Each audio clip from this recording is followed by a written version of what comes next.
বিশেষ করে আগামী বুধবার খেয়াল করবেন, আগামী বুধবার 29শে শাবান সাত তালাশ করবেন, সাত তালাশ করবেন।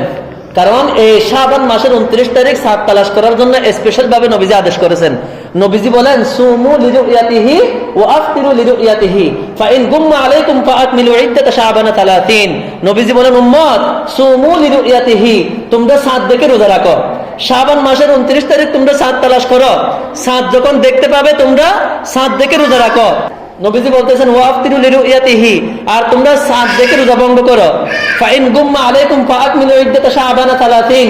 আর যদি তোমরা শাবান মাসের 29 তারিখ যদি আকাশ মেঘলা দেখো, সাত যদি দেখা না যায়, আকাশে যদি মেঘ থাকে, তাহলে তোমরা শাবান মাসকে 30 তারিখে পূর্ণ করো। সুবহানাল্লাহ।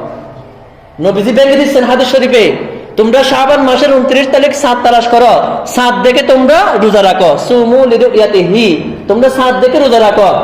ওয়া আফতিরু লিরুয়াতিহি, এবং সাত দেখে তোমরা রোজা ভঙ্গ করো। ফাইন গুম্মা আলাইকুম ফাআকমিলু ইদ্দাতা শাবানা 30।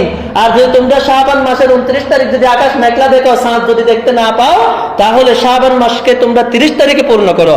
তাহলে হাদিস শরীফ অনুযায়ী আমরা আগামী বুধবার সাত তালাশ করব। যদি সাত দেখা যায় আলহামদুলিল্লাহ, আমরা সেই দিন রাতে, বুধবার দিবাগত রাত, বৃহস্পতিবারের রাতে আমরা তারাবি পড়বো। এরপরে আমরা বৃহস্পতিবার আমাদের একটা রোজা আরম্ভ হবে, সাহারিকে আমরা রোজা রাখবো। এরপর যদি বুধবার যদি সাত দেখে না যায়, বৃহস্পতিবার অবশ্যই আমরা বৃহস্পতিবার দিবাগত রাত, জুমাবারের রাতে আমরা, অর্থাৎ জুমাবার প্রথম রোজা হবে, হয়তো বৃহস্পতিবার নয়তো জুমাবার আমাদের রোজা হবে। সেজন্য আমাদের এই বিষয়গুলো আগে জানতে হবে। তাহলে রোজা যখন হবে আমরা সবাই তারাবির নামাজ আদায় করব।